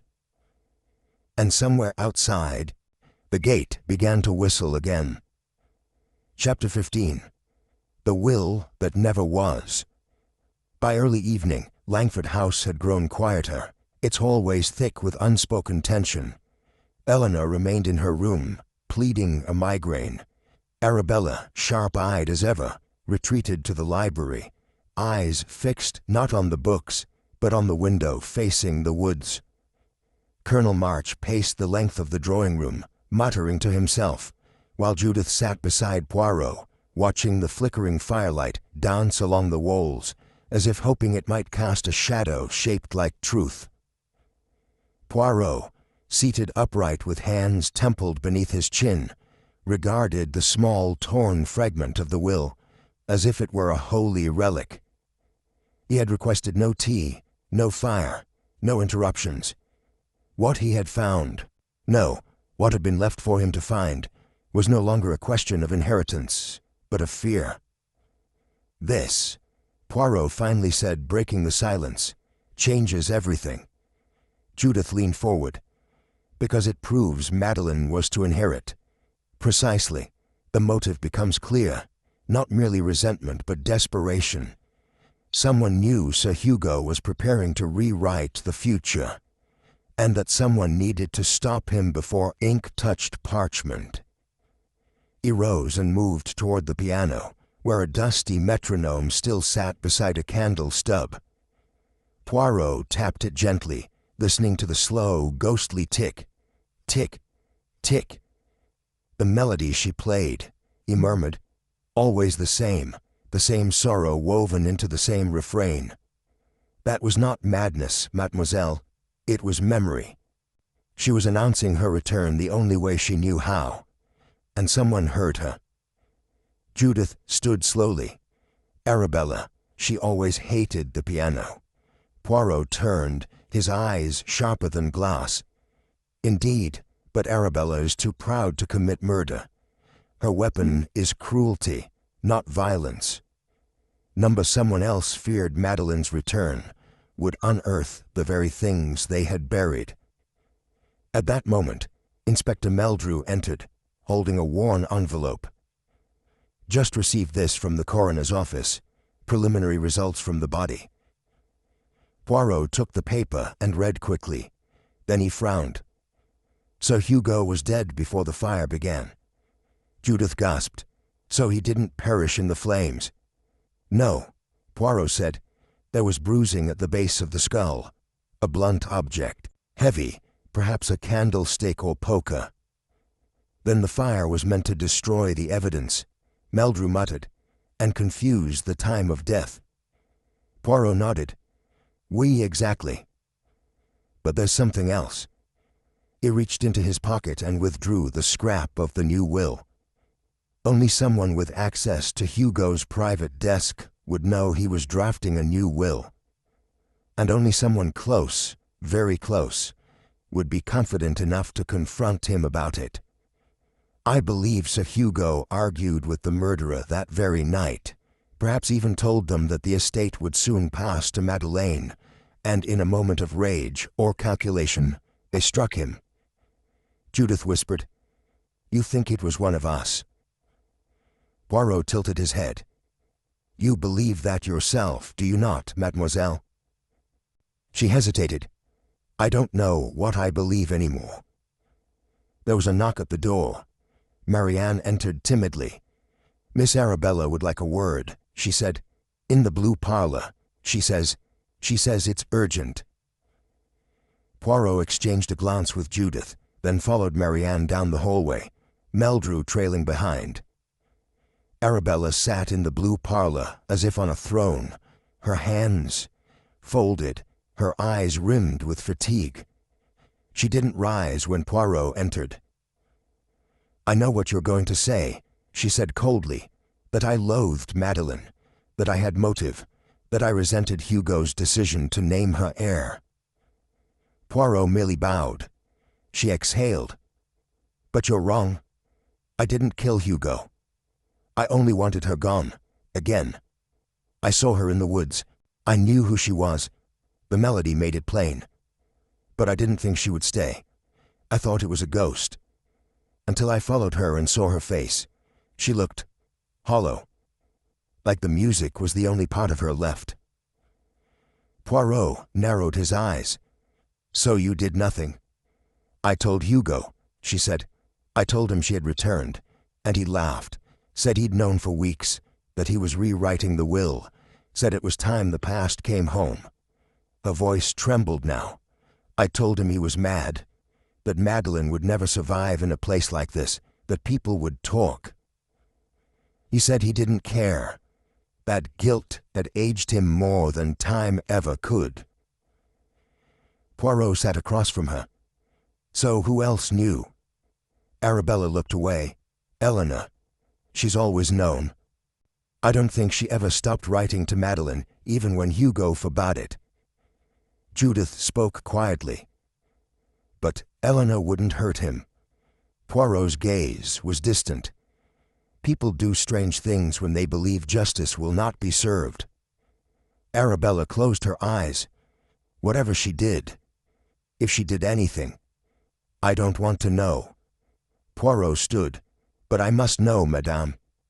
Because Madeleine is not simply a lost child or a broken memory. She is the key." And with that, he turned sharply on his heel and left the room, his mind already racing ahead. Because there was one person who had not reacted in the way Poirot expected, one person whose silence had been too perfect. And in silence, as in music, Poirot had learned to detect the missing note. It was time for one final interview, before the melody ended in murder once more. Chapter 16. The Key Hidden in Silence. Poirot returned to the drawing room with the deliberation of a man who The fire had grown low. Outside, dusk was inching into night, and Langford House wore its shadows like a mourning veil. Judith sat near the window, her hands clasped tightly in her lap, while Colonel March had finally ceased his pacing, now standing rigid near the decanter. The only sound was the faint ticking of the grandfather clock in the hall. Poirot did not speak immediately. Instead, he walked slowly toward the piano. The lid remained open, the keys untouched. The same 3 notes Madeleine had played the day she arrived still echoed faintly in his memory. But what caught his attention now was something subtler. Beneath the foot pedal, barely visible unless one stooped down, a tiny glint of brass. Poirot knelt, retrieving a small key from beneath the frame. He turned to Judith, holding it aloft.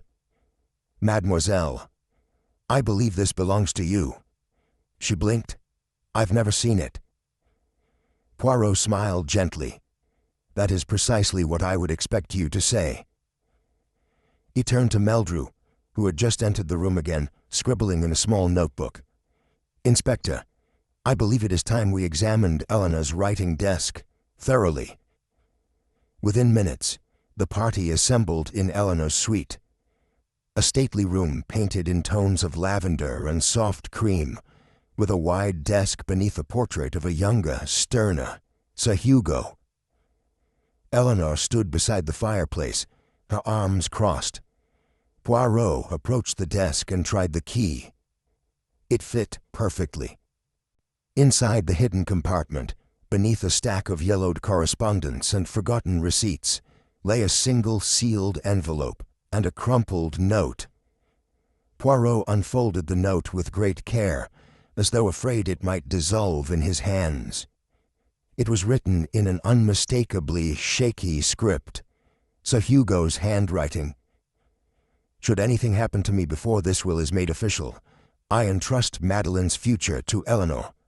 She has always known the truth." Poirot turned to the sealed envelope. It was addressed simply, "To be opened upon my death." He opened it with surgical precision, revealing a letter penned in a more composed hand, Eleanor's. Judith inhaled sharply. "Is that—" Poirot nodded. "A confession of sorts." He read aloud, slowly and with gravity. "I never meant to deceive, but I feared the truth would do more harm than good. Madeleine was taken from us not by accident, but because I let her go.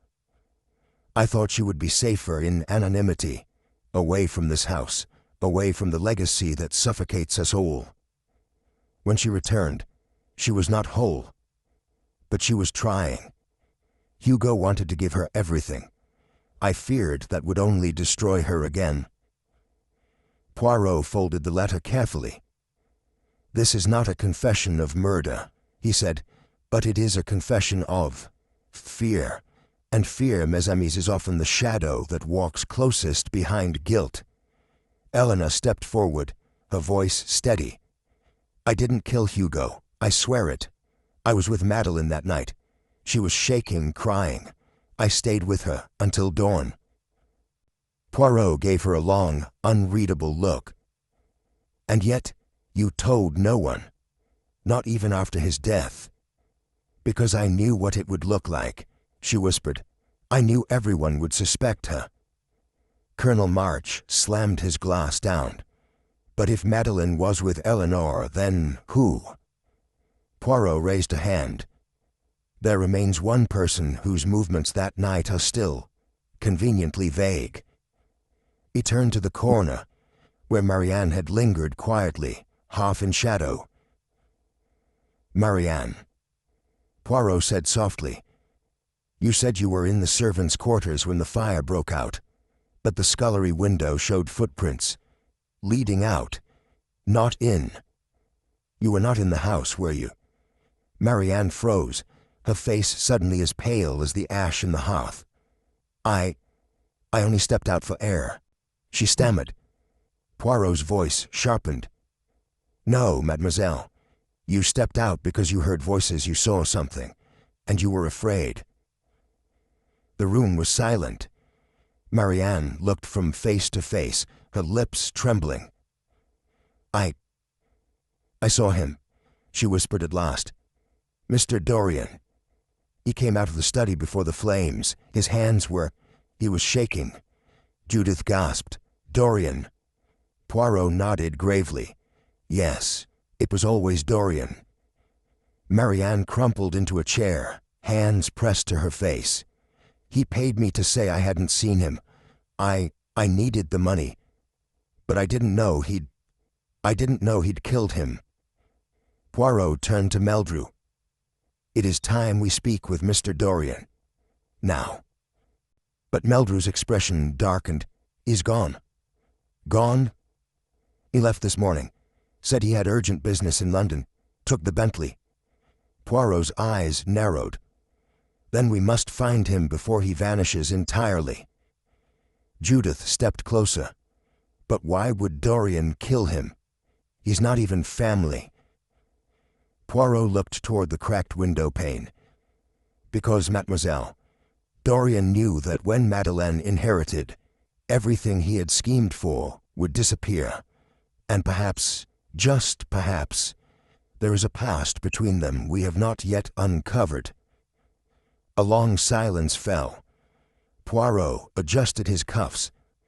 "Let us prepare. Tomorrow we gather everyone, and I shall reveal from beginning to end how the shadows in Langford House played their final movement." He glanced back at the piano once more. "And this time, every note shall be heard." Chapter 17. The gathering in the music room. The next morning arrived, draped in tension, a fog curling along the edges of the Langford estate, like a silent audience to what was coming. Poirot had requested that everyone be present in the music room by 10 o'clock sharp. No excuses, no delays. By 1:15, all chairs were filled. Eleanor sat with a firm back and folded hands, Judith beside her, pale but composed. Colonel March stood stiffly in his uniformed manner, arms crossed, and eyes burning with impatience. Marianne lingered near the door, shifting from foot to foot as if ready to flee at any moment. Madeleine occupied the smallest chair in the far corner, her gaze distant, her hands fidgeting with the hem of her blouse. Even Inspector Meldrew had brought in a leather-bound folder, notes and arrest forms tucked inside, ready to pounce the moment Poirot gave the word. Only one seat remained vacant, Dorian's. Poirot entered the room with careful elegance, his shoes tapping lightly against the marble tiles, his cane resting lightly in his grip, though he did not require it. He stopped just before the piano and turned, surveying the gathering with his usual calm intensity. "My friends," he began, "you are no doubt wondering why I have summoned you this morning. I assure you it is not merely for dramatic effect, though I do admit a well-timed reveal does have a certain poetry." A faint smile ghosted across Judith's lips. Poirot's voice softened. "Sir Hugo Langford is dead. His body was found in the study amid the smoke and splintered wood. To many, it would seem the fire was accidental, a tragic malfunction or forgotten ember." He paused, tapping his fingertips together. "But we know better, n'est-ce pas?" A rustle went through the room. Poirot turned toward Meldrew. "You believed, did you not, Inspector, that young Judith perhaps had motive and opportunity, that her financial situation and her connection to the Langford family secrets cast suspicion?" Meldrew bristled slightly but nodded. "The facts pointed that way, at first." Poirot inclined his head. "Indeed, as did they point briefly to Miss Eleanor with her concealed letter and silence about Madeleine's return, and even to Marianne, whose role behind the scenes might have hidden much." He let the silence stretch just long enough to tighten the room like a drawn wire. "But the truth, mes amis, is far more elegant, subtle, and cruel." He turned to face the vacant seat. "Mr. Dorian is not here today because he left at dawn. He said it was business, but I believe it was escape."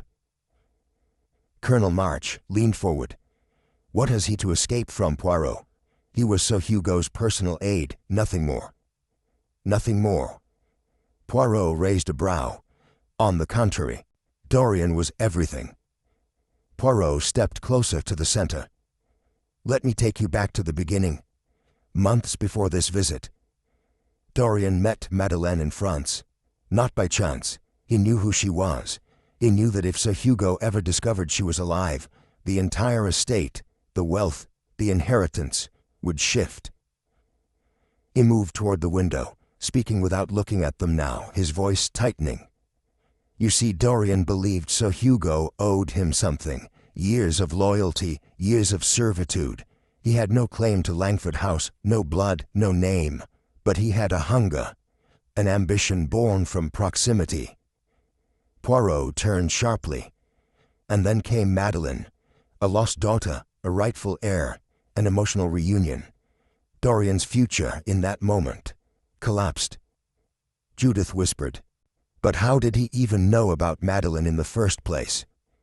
Poirot's eyes gleamed, because he overheard a conversation. Eleanor and Hugo spoke of her, late one night, in confidence. But the walls of Langford are thin, and Dorian... he listened. He began to pace gently. He followed her, found her in Arles, posed as a friend, perhaps even a suitor, and when she agreed to return, he smiled, not with joy, but calculation. Colonel March scowled. Then why would he bring her back? Because he thought she would collapse under the pressure. Poirot replied that she would break, and he would be there to pick up the pieces, to gain Hugo's sympathy once again. But she didn't break, Eleanor murmured. No, said Poirot, pausing at the center of the room. She tried. She played the piano. She attempted reconciliation. Sir Hugo, seeing her efforts, rewrote the will, and Dorian, standing in the hall that night, saw the ink drying on the document. He looked at Madeleine. Did he speak to you that night? She hesitated. Yes. He said he was proud of me, that I had proven something. Poirot nodded. He was lying. That was the moment he decided the only way to reclaim his future was to remove Sir Hugo from it. Eleanor stood. You believe Dorian set the fire? No, Poirot said softly. I believe he strangled Hugo first, then lit the fire to conceal the true cause of death.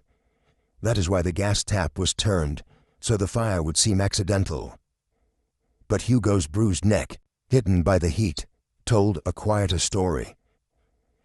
Judith whispered, But if we can't find him? Poirot raised a gloved hand. He will be found. I have already alerted the authorities at King's Cross. His ticket was purchased for the 6:40 a.m. train to Dover. And now, thanks to Marianne's confession, we know he lied about his alibi. Poirot took a breath. But before justice is served, the truth must be fully heard. He turned to Madeleine. There is still one last piece. She looked up. Poirot's voice dropped. Dorian was not just a manipulator. He was once a part of your treatment in Arles, a volunteer counselor. That is how he found you. That is why you trusted him. Madeleine's eyes widened, the realization hitting her like a wave. You're saying he used my therapy to control me? Poirot nodded slowly. Yes, the most intimate truths we confess in weakness, he used to construct your undoing. But you endured. Tears welled in her eyes, and Judith reached out, taking her hand. Poirot straightened. And now, mes amis, there is but one thing left to do. I shall prepare the final reconstruction. Tomorrow, at noon, every thread shall be tied, the full truth revealed. He turned toward the door. And the ghosts of Langford will at last find rest. Chapter 18. The Whistling Gate closes. The midday sun filtered through the tall windows of the drawing room as the suspects gathered one final time. Poirot stood before them, his silhouette framed against the light, hands calmly clasped behind his back. The room was silent but charged. Each breath drawn felt like an overture to something long awaited. Mes amis, Poirot began softly. You have each waited patiently. Now, the curtain must rise. He moved toward the fireplace, where a single envelope rested on the mantel. Inside this letter, signed by Sir Hugo the night before his death, is confirmation that Madeline was to inherit the Langford estate, not merely sentiment, but fact. A murmur passed among them. Poirot continued, his voice sharpening. Dorian knew. This. He had found the envelope after breaking into Hugo's study, and that same night he strangled the old man before igniting the fire to destroy both body and document. But fate intervened. The envelope was taken earlier by Eleanor, who feared it might cause a scandal if Marianne's past came to light. Eleanor nodded solemnly. I didn't expect it to lead to murder. Poirot turned his gaze toward the door as two constables entered with Dorian between them. His face, once confident and composed, was drawn and gray. I almost succeeded, Dorian muttered, eyes fixed on Madeleine. He was giving it all to her, to a girl he barely remembered. Poirot stepped forward, eyes glittering. You manipulated trust, twisted love, and underestimated one thing, la vérité. It always whispers through the cracks, like the gate that would not stop whistling the night you ran. A hush fell. Poirot drew a slow breath. Langford is at peace now. The truth has spoken, and it sings in a different key than deception. As Dorian was led away, Madeleine remained seated, tears glistening but unfallen. Judith gently touched her shoulder. Across the room, Eleanor stood tall, no longer hiding but finally free of the weight of silence. Poirot adjusted his cuffs. Et voilà. Justice, it is not always swift, but it is precise, like a melody corrected, note by note. And with that, he turned and left the room, the soft creak of the door behind him the only sound, as the whistling gate outside fell silent at last.